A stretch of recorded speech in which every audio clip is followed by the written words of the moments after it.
আল্লাহর নবীর সুন্দর নুরানি চেহারার মধ্যে তুতু মারছে গো। এমন সুন্দর চেহারার মধ্যে কেমনে রে এমন কামটা করলি? আল্লাহর নবীর কলিজাটা যেন ব্যঙ্গে টুকরা টুকরা হয়ে গেছে। নবী তো দিল মাকা মহব্বত লইয়া, দিল ভরা মহব্বত লইয়া, ভালোবাসা নিয়ে সামনে আগাইল, আর সে কলিজা ভরা গিনা নিয়া নবীর চেহারায় তুতু মারল। আল্লাহর নবীর কলিজাটা যেন ব্যঙ্গে টুকরা টুকরা হয়ে গেছে। নবীজির চোখ দিয়া মুক্তার দানার মতো পানি গুলা ঝরতে লাগলো। এতটা কষ্ট পাইছে, কত আশা লইয়া তাদের সামনে আগায় গেছে রে। কেমনে রে তুই আমার নবীর চেহারার মধ্যে তুতু মারলি? আল্লাহর নবী চোখ দিয়া পানি পড়ে আর কই, ওবা কামড়া করলি কি? গতকালকে না আমি তোরে জান্নাতের টিকিট তোর হাতে দড়ায়া দিলাম, আজকে তুই আমার কাছে আইসা জান্নাতের টিকিট ফিরায়া দিলি। কেমনে করলি? আল্লাহর নবী কান্না শুরু করছে। এতটা কষ্ট আমার নবী পাইছে, দিলটা যেন টুকরা টুকরা কইরা বলাইছে। আল্লাহর নবীর চোখের পানি আমার আল্লাহ বরদাস্ত করতে পারে না। আল্লাহ ডাক দিয়া বলে, পয়গম্বর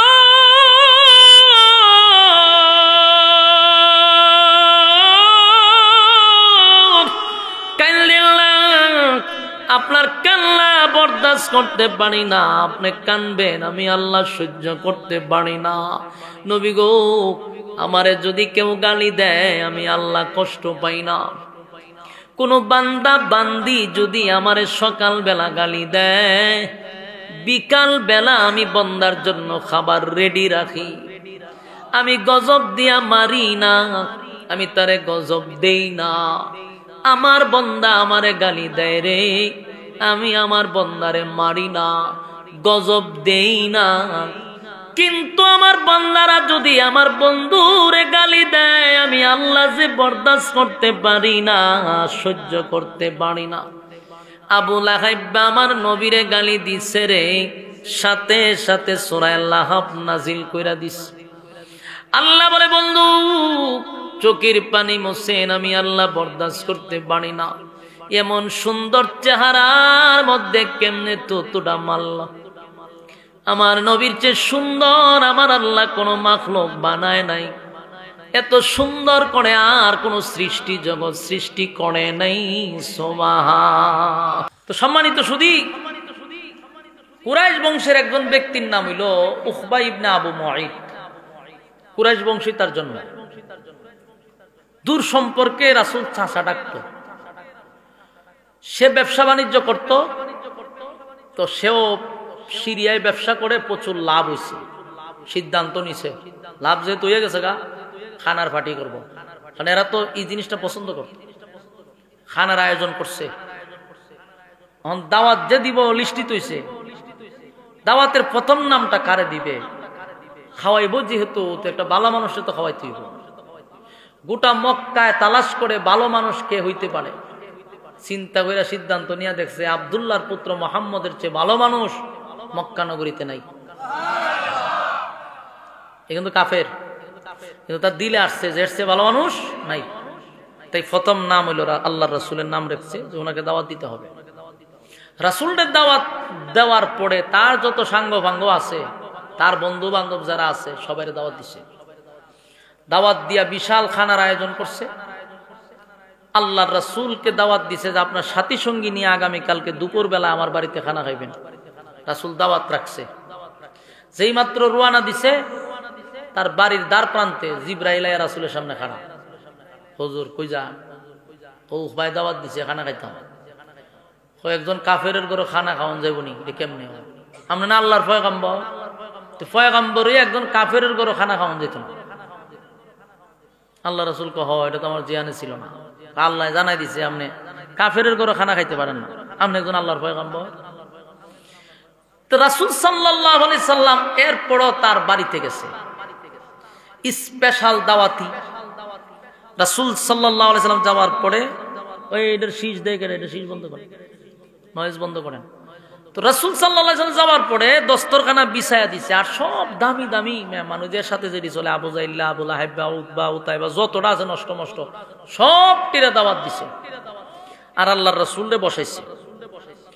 রাসূল বসার পরে খানা যখন এনে দিছে, আল্লাহ রাসূল বলেন, উকবা, চাচা ডাকতো, চাচা আমি আপনার এখানে খানা খাইতে পারবো না। উকবা কইটা কি তাকো, সবচেয়ে ভিআইপি মেহমান আপনি, সবচেয়ে সম্মানী আপনি, আপনারে দিছি খানা, আপনি যদি না খান ইজ্জত আমার থাকবো নি? দাওয়াত দিয়েছে সবাইরে বসাইছি, আপনি যদি না খান তাহলে আমার ইজ্জত থাকবো কেমনে? আমি না নেতা হইতাম? আপনি চলে গেলে তো আমার মান সম্মান লইয়া টানাটানি করবো। এরকম কথাই কইেন না, আপনি আগে খানা খান। আল্লাহ রাসূল বলেন যে না, সম্ভব না। কারণ আমি একজন আল্লাহর পয়গম্বর, একজন অমুসলিমের ঘরে তো আমি খানা খাইতে পারি না। উকবায় কয়, যদি তুমি এমন সিদ্ধান্তই নাও তাহলে আমার মরণ ছাড়া আর বিকল্প রাস্তা নাই। মান সম্মান নিয়া এই কুরাইশ বংশে বাঁচার কোনো অধিকার নেই আমার। কারণ তুমি যখন উঠে যাবে, আমার এখানে কেউ অসংখ্য লোক খানা খাবে না। কারণ মক্কার সবচেয়ে ভালো মানুষটা যদি আমার ঘরে না খায়, মুখ দেখা মুখ এমনি। আর আরবের একটা সিস্টেম ছিল, কেউ যদি আপনার ঘরে খানা না খাইয়া যায় তাহলে এটা শরম, মানুষ তারা তুতু দেয়, তাহলে নেতাগিরি করবো কেমনে? এই লজ্জায়ার শরমে উকবা একবার নরম হয়ে গেছে, যে সিদ্ধান্ত তুমি নিতে পারো না বাতিজা, আমি তোমার দাওয়াত দিয়ে আনছি, সবচেয়ে ভালো মানুষ তুমি। কিন্তু রাসূলের বক্তব্য হইল, আমি একজন মুসলিমের ঘরে খানা খাইতে পারি না। আল্লাহ রাসূল কইতে আমি যাই, কিন্তু উকবা কই এটা কেমনে সম্ভব? কোনোভাবেই এটা সম্ভব না, কোনোভাবেই সম্ভব না। কিন্তু উকবা রাসূলকে থামাইতেছে। রাসূল পরে কয়, ঠিক আছে, আপনার যত ইজ্জতই যাইব, আপনি মুখ দেখাইতে পারতেন না, আপনি নেতা হইতে পারতেন না, তাহলে আমার একটা শর্ত আছে, খানা খাইতে পারি, শর্ত আছে। কি শর্ত? আপনি আমার সাথে কালেমা পড়তে হবে। রাসূল ডাইরেক্ট ঘোষণা দিয়ে দিছে, আপনি যদি আমার সাথে পড়েন লা ইলাহা ইল্লাল্লাহু মুহাম্মাদুর রাসূলুল্লাহ সাল্লাল্লাহু আলাইহি ওয়াসাল্লাম, রাসূল ঘোষণা দিছে কালেমা পড়বেন তো আমি খানা খাবো। আচ্ছা কোন চায়? উকবায় খানার আয়োজন করছে, আর সাথে যেটি বইয়ে রয়েছে মক্কার সবচেয়ে বড় বড় শয়তানের আগের শয়তান রেজেডি লড়াই সবচেয়ে বেশি ইডি লয়ে বইছে। যদি কালেমা পড়েও মুসিবত, এখন এই মুহূর্তে কালেমা না পড়লেও মুসিবত। কালেমা না বললে রাসূল খাইতো না, আর কালেমা বললে নেতা হইতে পারতো না, মক্কার চাপ সহ্য করতে পারতো না। পড়ছেনি মুসিবত। এটারে আপনার আর সোনার গাড়, আপনার হবিগঞ্জের বাসায় কয় মাইন কাট সিফাত পড়ছে, ঠিক নেই? আল্লাহর নবী বলেন, প্রাণের চাচা, আমি কিন্তু আপনাকে ঘোষণা দিয়া দিলাম, একটা শর্তে খানা খাইতে পারি, যদি আমার সঙ্গে পড়ে লা ইলাহা ইল্লাল্লাহ, নেই কোনো মাবুদ আল্লাহ ছাড়া, মুহাম্মাদুর রাসূলুল্লাহ সাল্লাল্লাহু আলাইহি ওয়াসাল্লাম। আপনি যদি আল্লাহকে একত্ববাদী খোদার উপরে যদি ঈমান আনেন, আর আমি রাসূলকে রাসূল হিসাবে বিশ্বাস করেন, তাহলে আপনার ঘরে খানা খাবো, আর না হয় আমি আপনার কাছ থেকে এখন বিদায় নিব। ও ভাই, এত বড় সমস্যায় পড়ছে। আল্লাহর হাবিব তখন চাচারে একটা ঘোষণা দিল, উকবারে বলল, আপনি কালেমাটা পড়েন, তাহলে আমি খানা খাবো। উকবায় সিদ্ধান্ত নিয়ে দেখলো, যদি কালেমা এই মুহূর্তে না পড়ি তাহলে মুহাম্মদ উঠে যাবে। মুহাম্মদ উঠে গেলে মান সম্মান দুলিশাত হয়ে যাবে, আমি চেহারা দেখাইতে পারবো না। মানুষ বলবে, এত বড় মানুষ, এত ভালো মানুষটা তোর ঘরে খানা খায় নাই। এই মানুষের কাছে কি জবাব দিব? মান সম্মান বাঁচাইতে গিয়া উকবা বললেন, এ আব্দুল্লাহর পুত্র মুহাম্মদ, তুমি যাইতে পারবা না, আমার এখানে খানা খাইতেই হবে। প্রয়োজনে আমি তোমার কালেমা পড়ে ঈমান আনব। আল্লাহর নবীর কাছে উকবা কালেমা পড়ার জন্য রাজি হয়ে গেল গো। উখবারে আমার নবী কালেমা পড়ায়া দিল, লা ইলাহা ইল্লাল্লাহু মুহাম্মাদুর রাসূলুল্লাহ। কালেমা পড়াই দিছে। যেই মাত্র কালেমা পড়ল, হাবিবে কিবরিয়া এতটা খুশি হইলেন, এতটা খুশি হইলেন, খুশিতে আনন্দে নবীজি খানা খাইছে। কারণ সাধারণ জনগণ নয় রে, উনি তো একজন সর্দার, মক্কা নগরীর একজন প্রভাবশালী, কুরাইশ বংশের প্রভাবশালী একজন ব্যক্তি। এই লোকটা কালেমা পড়ার মানে হলো ইসলামের অনেক শক্তি বেড়ে যাওয়া। তাই হাবিবি কিবরিয়া দিনের স্বার্থে বড় খুশি, আনন্দের সহিত সাহাবীদেরকে লইয়া খানা খাইল। খানা খাওয়ার পরে পেট ভরে নবীজি সাহাবায়ে কিরামদেরকে লইয়া খানা খাওয়ার পরে হাসি খুশির মাধ্যমে বিদায় নিয়ে তার বাড়ির থেকে চলে গেছে। কিছুক্ষণ পরে নবী যাওয়ার পরে ওই উপস্থিত মেহমানদের মধ্যে কিছু লোক দাঁড়ায়া গেছে। দাঁড়ায়া বলে, উখবা, দাওয়াত দিয়া আনলি আমাদেরকে খাওয়ানোর জন্য, খানার কথা বইলা আনলি, খানা খাইতে আসলাম, আইসা দেখি খানা খাওয়াইতে আনস নাই, কালেমা পড়বি এই জন্য আমাদেরকে আনছস। উখবা, তুই যদি কালেমা পড়বি আমাদেরকে জানাইতি, এমনটা কেন করলি রে? খানার কথা বইলা আজকে প্রকাশ্যে তুই কালেমাটা পড়লি। এই কথা শোনার পরে উপস্থিত মেহমানরা রাগান্বিত হইয়া দাঁড়ায়া গেছে। এদের মধ্যে বড় বড় দুষ্ট লোকের মধ্যে এক নাম্বার দুষ্ট লোক ছিল উবাই ইবনে খালফ, ওই বেলালের মনিব, যে বেলাল রে মারতে মারতে লাল করত, বেলাল রে কালো বেলাল রে পিটাইতে পিটাইতে লাল করত। শুধু অপরাধ একটাই, কালেমা গ্রহণ করার কারণে এত নির্যাতন করছে উবাই ইবনে খালফ। আর এটা ছিল উখবার একেবারে ঘনিষ্ঠ বন্ধু, এমন বন্ধু, কলিজার বন্ধু। এই বন্ধু যখন রাগান্বিত হইয়া বলল, উখবা, তুই কালেমা পড়বি তো আমাদেরকে জানাইতি, ব্যবসা করস আমার সঙ্গে, যত কিছু করস সব তো তোর ব্যবসা বাণিজ্য আমার সঙ্গে, ওটা বসা চলাফেরা সব আমার সঙ্গে। দুস্থ রে, দুর্নীতি করলে দুর্নীতির একটা বাঘ তোর বাড়িতে আমি খামো পৌঁছায়া দেই। দুস্থ, গাঞ্জা যদি খাই, গাঞ্জার আড্ডায় তোরে নিয়া খাই। বোতলও যদি খাই, বন্ধু তোরে সারা খাই না, বোতল তোরে লইয়া খাই। নারীবাজি ফাঁকিবাজি যত বাজি আছে সব তোরে লইয়া করি।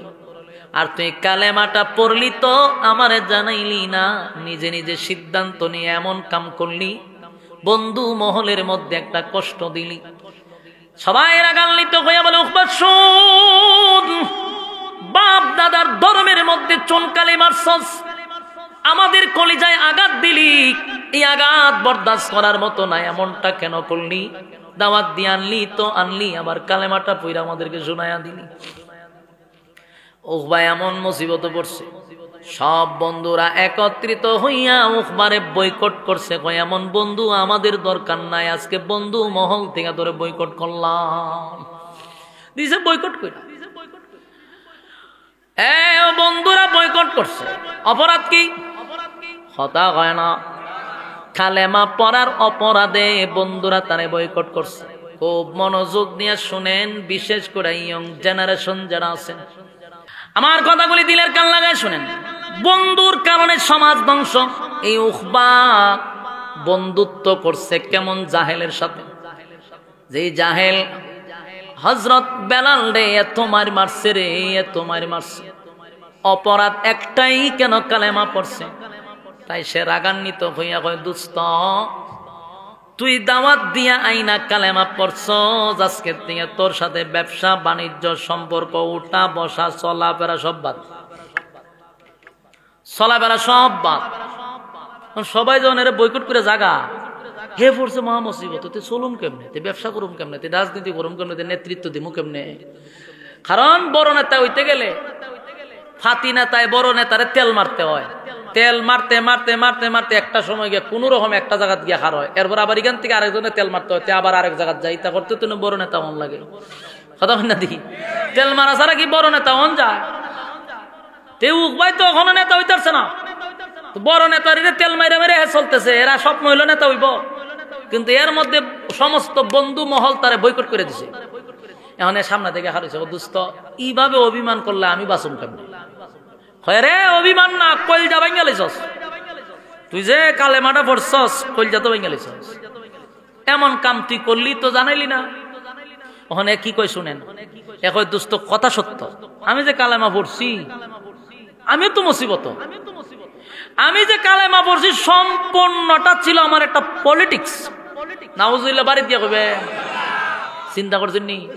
ওখানে বন্ধুদের ঠেলায় হয় আমি যে কালেমাটা পড়ছিলাম এটা পলিটিক্সের কালেমা। বলুন কিসের কালেমা? আরো জোরে, পলিটিক্সের কালেমা। এই পলিটিক্সের কালেমা পরিণা লোক ১৫০০ বছর আগে যেমন ছিল এখনো আছে, কিয়ামত পর্যন্ত থাকবে।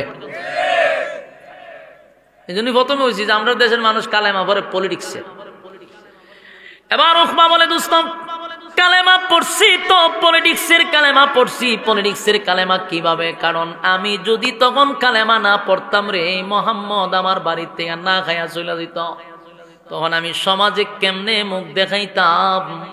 মানুষ আমারে তুতু দিত, আমার ঘরে না খাই আব্দুল্লাহর পুত্র মোহাম্মদ চলে গেছে, তাই আমি তারে খাওয়ানোর জন্য বাধ্য হইয়া কালেমা পড়ছি। দোস্তম তোরা আমাকে ছেড়ে চলে গেলে, ওয়াদা দিলাম আমি কালেমা ছেড়ে দিলাম, তারপরেও আমার বন্ধুর দরকার। জুড়ে কর নাউজুবিল্লাহ। হ্যাঁ বন্ধু, চিন্তা করছে, বন্ধু পাওয়ার জন্য কালেমা ছেড়ে দিচ্ছে। কিন্তু এর যে দুস্থ যেটা উবাই ইবনে খালফ, এত শয়তান, একই হুন এইভাবে ঘোষণা দিলে যে আমি বিশ্বাস করুম, এটা মনে করছত কেমনে? বাপসত কেমনে? মোহাম্মদের কালেমা একবার যে পড়ে জীবন দিতে প্রস্তুত, কালেমা ছাড়তে প্রস্তুত না, এটা বিশ্বাস করছে।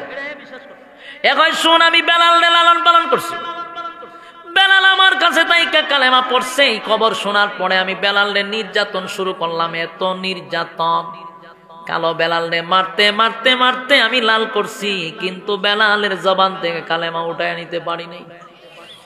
বেলালে আমি গলার মধ্যে রশি লাগাইছি, মরুভূমি দিয়া তারে টানতে টানতে আমি নিয়ে গেছি। তারপরে সূর্যের দিকে তাকাইয়া বুকের উপর পাথর রাখছি, কিন্তু একবারের জন্য তার জবান থেকে আমি কালেমা বাদ দিতে পারলাম না, আমি ব্যর্থ। একটা পর্যায়ে তার জিব্বাটা টান দিয়া বাহির করে বেলালের জিব্বায় আমি প্যারাগ মারছি। এরপর বেলাল কালেমা ছাড়ে নাই। আর বন্ধু তোরে তো এখনো আমি বাদাম দেই নাই, বাদাম বুঝিনি, এখনো তোরে সাইজ করছি না, তোর উপরে তুফান শুরু হয়েছে না, তুফান শুরু বেড়াই তুই কালেমা ছেড়ে দিছ, এত সহজ যে ঘটনা কি তা ঘটনা এই গানই। কারণ বেলাল যে কালেমা পড়ছে আমি সেই কালেমা পড়ি নাই, আবু বকর যে কালেমা পড়ছে সেই কালেমা আমি পড়ি নাই, ওমর যে কালেমা পড়ছে আমি সেই কালেমা পড়ি নাই, আমি তো পড়ছি পলিটিক্সের কালেমা। তাই মার দেওয়ার আগে কালেমা ছেড়ে দিছি। সব বন্ধুরা রাজি হয়ে গেছে, বাদ দে যাও, এবার হইছে কালেমা যদি ছেড়ে দিছে তাতে আমরা লোক অসুবিধা নাই। কিন্তু ওই যে বন্ধু একটা শয়তান, এ উবাই খায় এম নইতো না, এ কইবার আমি মেনে নিমুনি, আমার শর্তে তুই রাজি হইলি তারপরে তোর সাথে আবার বন্ধুত্ব শুরু হইব। এও শর্ত জোড়াই দিছে। কি শর্ত? তুই মুহাম্মদের সামনে যাইবি, মুহাম্মদের মুখামুখি দাঁড়াইবি, দাঁড়াইয়া বলবি তোমার কালেমা ফেরত দিলাম। এখানে শেষ না, তুই আমাদেরকে কালেমা পইরা যেই পরিমাণ কষ্ট দিছ এর থেকে বেশি মুহাম্মদকে দিতে হবে। মুহাম্মদের সুন্দর চেহারার মধ্যে তুই থুতু মারবি। নাউজুবিল্লাহ। চিন্তা করেন বন্ধুর কারণে কতটুকু ক্ষতিগ্রস্ত উকবা। বন্ধু মহল টিকায় রাখতে গিয়া, বন্ধুর সাথে সম্পর্ক রাখতে গিয়া উকবা তার সমস্ত শর্তে রাজি হয়ে গেছে। নাউজুবিল্লাহ। চিন্তা করছেন কত বড় সম্ভক্ত, কত বড় নাফরমান হইলে পড়ে এমন শর্তে রাজি হইতে পারে রে। রাজি তো হয়ে গেল। উকবা বলল, দোস্ত ঠিক আছে, যেমনি বলবি আমি এমনি মানতে রাজি, কিন্তু বন্ধু ছাড়তে পারবো না। রাজি গেছে। পরের দিন 4-5 জন একত্রিত হইয়া ওই উকবারে লইয়া খানায় কাবার দিকে রওনা দিছে। নবীর সামনে যাবে, কালেমা ফেরত দিবে, নবীর সঙ্গে বেয়াদবি করবে। আল্লাহর হাবিব খানায় কাবার সামনে বসা ছিল রে। নবীজি তাকায়া দেখে, দূর থেকে নবী তাকায়া দেখে উকবার সঙ্গে আরো কয়েকজন মিলে একত্রিত হইয়া নবীর দিকে আসতেছে। আল্লাহর নবীর ভিতরে তো মায়া দয়া বেশি, নবী তো রহমতের নবী, বরকতের নবী। আমার নবী সমস্ত জাহানের জন্য রহমত। আল্লাহ বলেন ওয়া আরসালনাকা ইল্লা রাহমাতাল লিল আলামিন। আমার নবী তো উভয় জাহানের জন্য রহমত, সবার জন্য রহমত, সমস্ত সৃষ্টি জগতের জন্য রহমত। তাই নবীর দিলটাও প্রশস্ত। নবী মনে করছে গতকালকে লুকিয়ে কালেমা পড়ছে, আজকে মনে হয় প্রকাশ্যে কালেমা পড়বে, বন্ধুদেরকে লইয়া আমার কাছে আসছে। নবী ধারণাটা ভালো যে তারা মনে হয় একত্রিত হইয়া প্রকাশ্যে কালেমা পড়বে গো। গতকালকে লুকিয়ে লুকিয়ে কালেমা পড়ছে, আজকে মনে হয় প্রকাশ্যে কালেমা পড়বে। দেখেন রাসূল আরবি সাল্লাল্লাহু আলাইহি সাল্লাম উনি ভাবতেছে যে গতকালকে তো আমি কালেমা পড়াইছি, আজকে যে হে আসতেছে মনে হয় বন্ধু মহল নিয়ে সবাই মিল্লা কালেমা পড়বে। এটা হলো নবীর ধারণা। আর তারা আসতেছে প্রকাশ্যে দুশ্মনী নিয়া। নবী তাদেরকে দেখার পর ওইটা দাঁড়াইছে, দাঁড়াইয়া 1 পা 2 পা করে তাদের দিকে আগাইতেছে। নবী আগাইতেছে মহব্বত নিয়া, আর তারা আগাইতেছে দুশ্মনী নিয়া। এরা আগায় দুশ্মনী নিয়ে, আর পয়গম্বর আগায় মায়া মহব্বত নিয়া। আল্লাহর হাবিব তাদেরকে দেখার পরে নবীর ধারণা ছিল মনে হয় কালেমা পড়বে, গতকালকে লুকিয়ে পড়ছে, আজকে প্রকাশ্যে পড়বে। এই ধারণার কারণে পয়গম্বর মহব্বতটা লইয়া সামনের দিকে আগাইতেছিল, আর তারা দুশ্মনী নিয়া সামনের দিকে আগাইতেছে।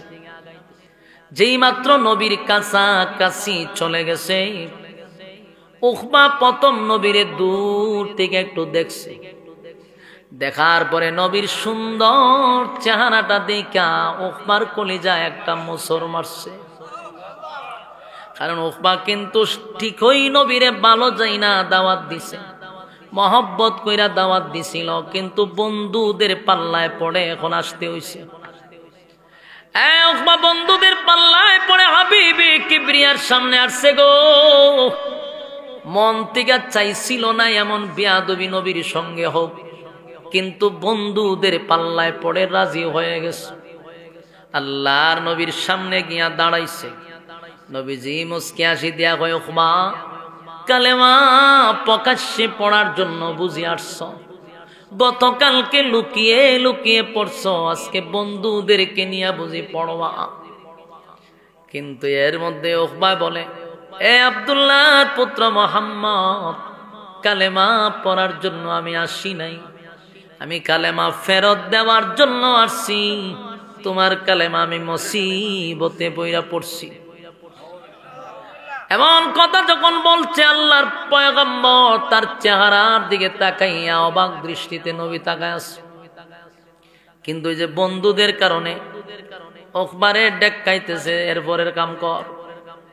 উকবা তার মুখ থেকে নবীর চেহারা মুবারকে থুথু মারছে। আরো জুড়ে আল্লাহর নবীর সুন্দর নুরানি চেহারার মধ্যে থুথু মারছে গো। এমন সুন্দর চেহারার মধ্যে কেমনে রে এমন কামটা করলি? আল্লাহর নবীর কলিজাটা যেন ব্যঙ্গে টুকরা টুকরা হয়ে গেছে। নবী তো দিল মাকা মহব্বত লইয়া, দিল ভরা মহব্বত লইয়া, ভালোবাসা নিয়ে সামনে আগাইল, আর সে কলিজা ভরা গিনা নিয়া নবীর চেহারায় থুথু মারল। আল্লাহর নবীর কলিজাটা যেন ব্যঙ্গে টুকরা টুকরা হয়ে গেছে। নবীজির চোখ দিয়া মুক্তার দানার মতো পানি গুলা ঝরতে লাগলো। এতটা কষ্ট পাইছে, কত আশা লইয়া তাদের সামনে আগায় গেছে রে। কেমনে রে তুই আমার নবীর চেহারার মধ্যে তো মারলি? আল্লাহর নবী চোখ দিয়া পানি পড়ে আর কয়, ওবা কামড়া করলি কি? গতকালকে না আমি তোরে জান্নাতের টিকিট তোর হাতে দড়ায়া দিলাম, আজকে তুই আমার কাছে আইসা জান্নাতের টিকিট ফিরায়া দিলি। কেমনে করলি? আল্লাহর নবী কান্না শুরু করছে। এতটা কষ্ট আমার নবী পাইছে, দিলটা যেন টুকরা টুকরা কইরা বলাইছে। আল্লাহর নবীর চোখের পানি আমার আল্লাহ বরদাস্ত করতে পারে না। আল্লাহ ডাক দিয়া বলে, পয়গম্বর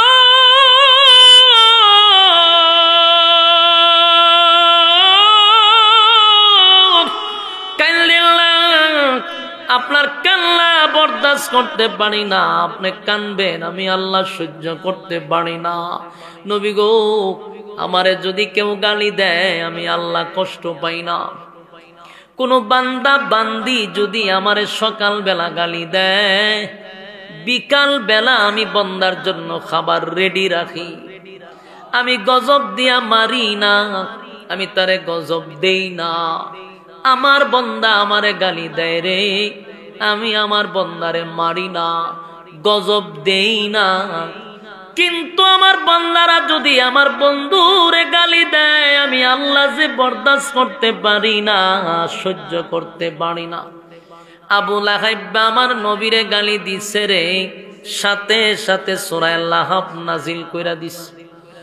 আল্লাহ বলে, বন্ধু চোখের পানি মোছেন, আমি আল্লাহ বরদাস্ত করতে পারি না। এমন সুন্দর চেহারার মধ্যে কেমনে তোটা মারলা? আমার নবীর চেয়ে সুন্দর আমার আল্লাহ কোন মাখলুক বানায় নাই। এত সুন্দর করে আর কোন সৃষ্টি জগৎ সৃষ্টি করে নাই। সুবহান। এমন চেহারার মধ্যে কেমনে রে উখবা তু মারলো? এই বিষয়টা আমার আল্লাহ বলেন, বন্ধু চোখের পানি মুছেন, আমি আল্লাহ বরদাস্ত করতে পারলাম না। আমার যুবক ভাইরা, এই ঘটনারে কেন্দ্র করিয়া আমার আল্লাহ আয়াত নাজিল করে জানায়া দেয়, ওয়ায়াউমা ইয়া'আদ্দুজ যালিমু আলা ইয়াদাইহি ইয়াকুলু ইয়া লাইতানি ইত্তাখাযতু মা'আর রাসূলি সাবিলা। এই ঘটনারে কেন্দ্র করে আমার তেলাওয়াতকৃত আয়াতগুলি নাজিল হয়েছিল। আল্লাহ বলে, বন্ধু উখবা আপনার কোনো ক্ষতি করতে পারে নাই, বরং সে নিজের মাথায় নিজে কোরাল মারছে, নিজের ক্ষতি নিজে ডাইকানছে, আপনার ক্ষতি করে নাই।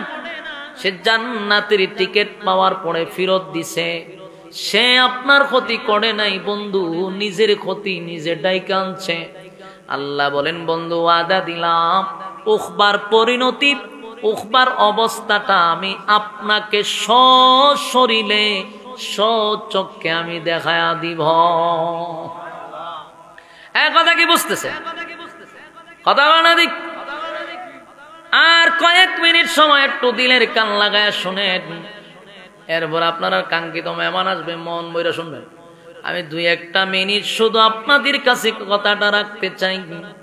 আল্লাহ নিজে বন্ধুরে সান্ত্বনা দেওয়ার জন্য বলে আপনি চোখের পানি মোছেন।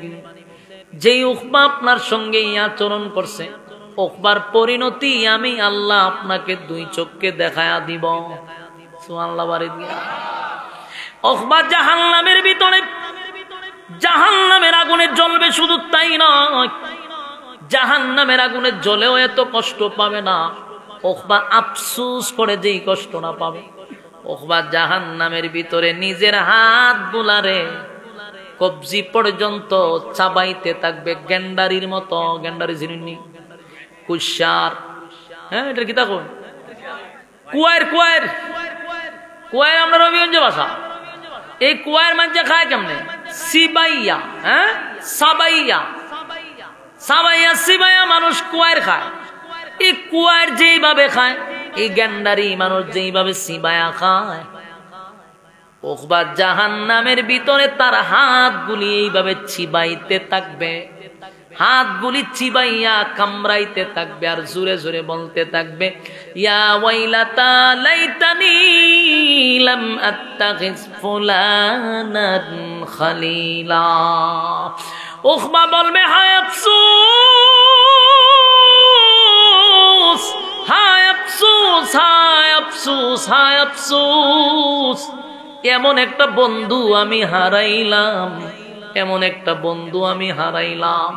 নিজের হাতে আমারে কালেমা পড়ায়া দিল রে, জান্নাতের টিকেটটা আমার হাতে দিল। এমন ভালো বন্ধু পাওয়ার পরে দুষ্ট বন্ধুদের পাল্লায় পড়ে আমি আমার এমন বন্ধু হারাইলাম। বন্ধুদের পাল্লায় পড়ে আজকে জাহান্নামের আগুনে আফসোস করে বলবে, অমুকের ছেলের সাথে যদি আমি না চলতাম, তমুকের সঙ্গে যদি আমি না চলতাম। উকবা আফসোস করে বলবে আর হাতগুলি চাবাইতে থাকবে। হাতগুলি কেন চাবাইব? আফসোসের কারণে মানুষ হাত চাবাবে। আল্লাহর নবী বলেন, উকবা যখন নবীর সঙ্গে এমন বেয়াদবি আচরণ করছে, আল্লাহ আয়াত নাজিল করে তো জানায়া দিল, কিন্তু নবীর জবান দিয়ে একটা কথা বাহির হয়ে গেছে। বলবো, নবীর জবান দিয়ে একটা কথা বেরিয়ে গেছে, কথাটা কি শুনবেন? আল্লাহর নবী বলেন, উকবা এমন আচরণ আমি তোমার কাছ থেকে আশা করি নাই, এমনটা করলা আমার কলিজাটা ভেঙ্গে দিলা। কত না আশা লইয়া তোমার সামনে দাঁড়াইলাম, তুমি আমার সঙ্গে এমন বেয়াদবি করলা। আল্লাহর পয়গম্বর উকবারে বলল, উকবারে তুই মক্কার এরিয়ার বাহিরে কোনোদিন যাবি না। আমি নবী তোরে সতর্ক করলাম, যদি মক্কার বাহিরে যাস তাহলে বলে দিলাম তোর কল্লা থাকবে না। কি বুঝলেন? মিয়া কথা বুঝছেন নি? কিতা কইছ? মক্কার বাইরে যাইতো না, গেলে কল্লা যাইব, কি কল্লা উড়াই লিব। কিন্তু কথা বলার সাথে সাথে উকবার শরীরে কম্পন সৃষ্টি হয়ে গেছে, উকবার ভিতরে কম্পন সৃষ্টি হয়ে গেছে। কেন জানেন? নবীর জবান থেকে যা বাহির হয় গুলি মিস হয়, কথা মিস হয় না। কথা মানো। উকমায় বুঝতে পারছে আমার আজীবনের জন্য মক্কার বাহিরে যাওয়া নিষেধ। তাই নবী 13 বছর মক্কায় ছিল। উকবা কোনোদিন ব্যবসা বাণিজ্য কোনো কাজের জন্য মক্কার বাইরে যায় নাই। মক্কার বাইরে যায় না, সব বনাস। কারণ এটা 100% বিশ্বাস করে মুহাম্মাদের জবান থেকে যা বাহির হয় রে, তা কিন্তু গুল্লি মিস হয়, কথা মিস হয় না। নবী গেছে মদিনায়, মদিনায় যাওয়ার পরে তো লম্বা ঘটনা, কোনজন ফিনিশিং দিতাম কেমন। মদিনায় যখন গেছে 1 বছর নবী থাকতে পারছেন। আবু জাহিল নাই আবার যুদ্ধ লেগে প্রস্তুতি নিছে। কিসের যুদ্ধ? বদরের যুদ্ধ। 1000 বাহিনী লইয়া নবীজির তখন 313 জন রওনা দিছে। তখন আবু জাহিল্লা মক্কার সমস্ত যুবকদেরকে ওই যুদ্ধে শরীক করছে। এর মধ্যে গেছে উকবার কাছে গিয়া কয়, তুমি হলো উকবা কোন জায়গায়? মদিনা। সর্বনাশ, মক্কার বাইরে আমার যাওয়া নিষেধ। আবু জাহেল কয়, তুমি তো একটা কাপুরুষ। হ্যাঁ, মক্কার সমস্ত যুবকরা অংশগ্রহণ করছে যুদ্ধে, তুমি না নেতা হইবা, তুমি মক্কার বাহিরে যদি না যাও যুদ্ধে অংশগ্রহণ করবা কিভাবে? তুমি একটা কাপুরুষের পরিচয় দিছো, এমন কাপুরুষের সঙ্গে আমাদের কোনো সম্পর্ক থাকতে পারে না। বাধ্য হইয়া সাফে ফইরা, যেমন কালেমা ছাড়ছিন, সাফে পইরা বাধ্য হইয়া যুদ্ধে অংশগ্রহণ করছে। যুদ্ধ অংশগ্রহণ কইরা ওই শয়তানটারে পিছে চালাইছে। এদের বন্ধু কথা বানা দি ওর ঠেলা ঠেলায় আপনারা কত কথা কইতাম পঞ্চায়েত।